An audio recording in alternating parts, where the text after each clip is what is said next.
Programming within cybersecurity has mixed views. Some think it's needed, whereas some think it's not. However, the truth is that some knowledge of coding is hugely beneficial to be a successful and well-rounded cyber engineer. So in this video, I will be sharing how I learned Python for cybersecurity in 3 weeks.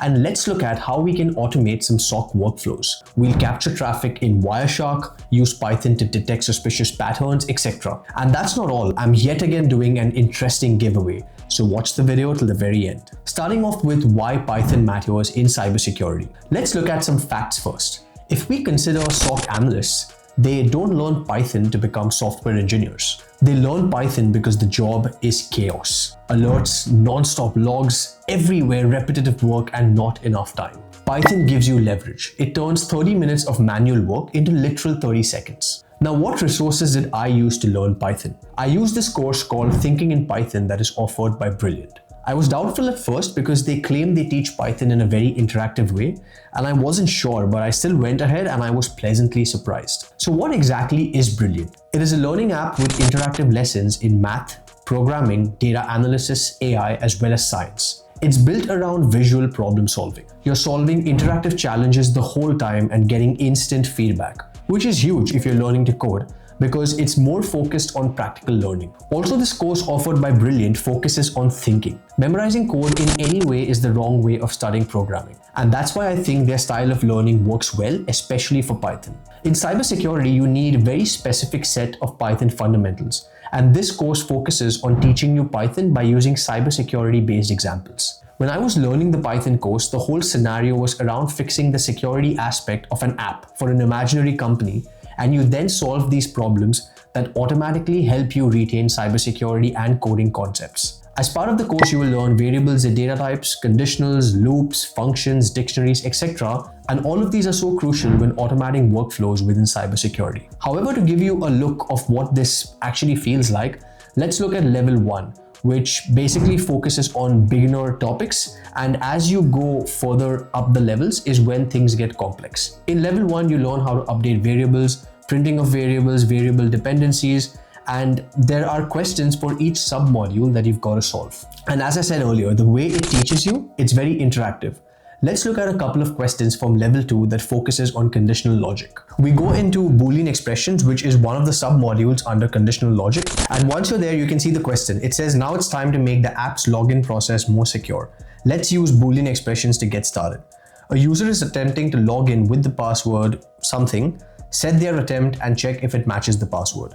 So all you do is, because this is an interactive learning platform, you've got to select the right options here. So right here, we'll set the variable, which is attempt equals that, print login successful, question mark, and we will print if the attempt is equals password. And let's check.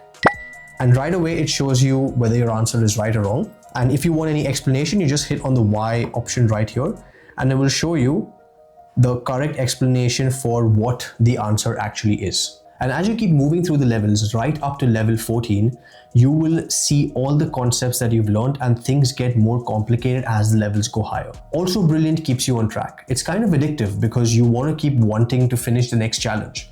There is also a streak system that keeps you motivated to learn every day. And since it starts you at the right level, it's not overwhelming as well. I spent the last few weeks learning on Brilliant. So if you want to learn Python in a way that builds real problem solving skills, not just copy-paste coding, Brilliant is a solid option.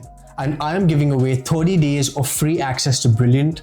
All you've got to do is check the link in the description or scan the QR code on the screen right now.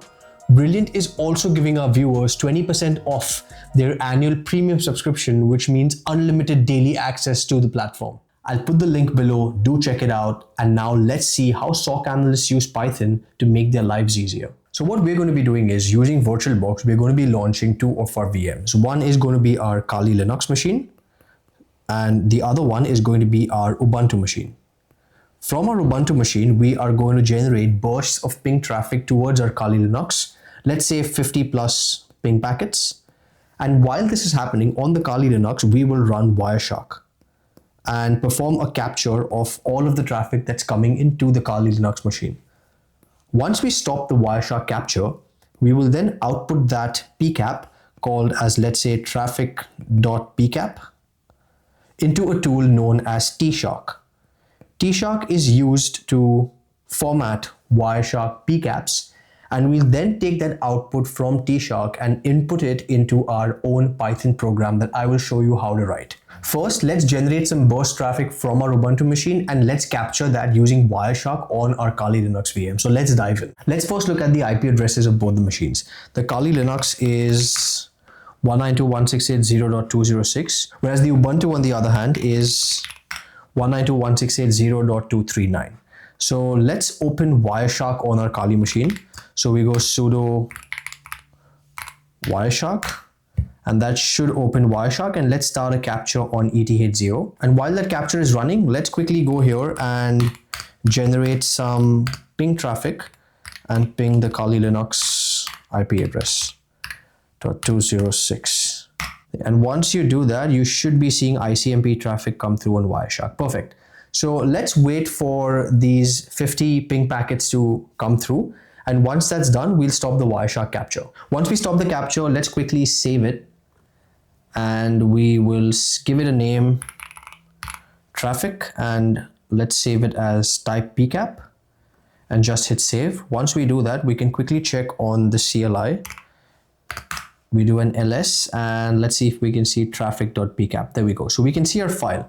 Now what we're going to be doing is we are going to use tshark, which is a command utility, to format our PCAP Wireshark files. So in order to do that, I've already got the command written down. So let's paste that into our CLI. And what we're doing is we are sort of manipulating the output of the PCAP file, and we are outputting it to another file called as traffic.csv, which we will then eventually use in our Python program that we're going to write. So we hit enter. And once we do so, let's go ahead -n to traffic.csv to list the first couple of lines of that file. To write my Python code, I'm using Visual Studio. First, I'm importing CSV, which is Python's built-in module for reading CSV files. And then I'm importing counter from collections. So let's just go import CSV from collections, import counter. Next, I'm creating a threshold. If an IP sends more than 30 packets, we're going to flag it as potentially suspicious. So let's go with that. Threshold equals 30. Now I'm creating an empty counter called as IP_counter. This will store how many packets we've seen for each source IP address. So IP_counter equals counter. Now we open our file, which was manipulated by tshark, which was traffic.csv. I'm using with because it automatically closes the file when we're done, even if something goes wrong. And new line is the recommended way to open CSV files in Python to avoid formatting issues. So with open traffic.csv, comma, new line equals, let's close that, and as CSV file. Oops. We'll then go reader equals CSV dot dict reader and CSV file. Dict reader reads each row using the headers as keys. Now we loop through each row in the CSV file where each row represents a packet or a record, and I want to pull from the IP.source column and get what is the count of each IP address and then increment the counter. So in order to do that, I'm just going to go for row in reader source_IP equals row.get IP.src. Once that's done, I'm then going to add a conditional which says if source_IP IP_counter source_IP plus equals 1. So here what I'm doing is I'm incrementing the counter for every time a source IP exists. Next, I'm going to print the summary of traffic volume per source IP just like a header. And for that IP_counter.items, which gives me each IP and its count.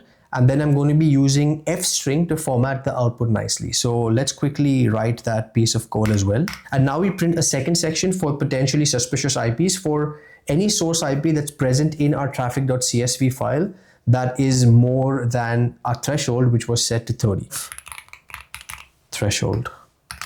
All we're going to do now is just copy this piece of code and we'll head to our Kali Linux machine. On our Kali Linux machine, we'll just create a file called nano pythonscript.py. Let's paste our code here. And once we do so, let's Control O and Control X. And let's run our Python script now using Python 3 and our script name. And once you hit enter, you can see already we get our analysis right here based on our CSV file. And you can see this is the IP I'm concerned with, 192.168.0.239.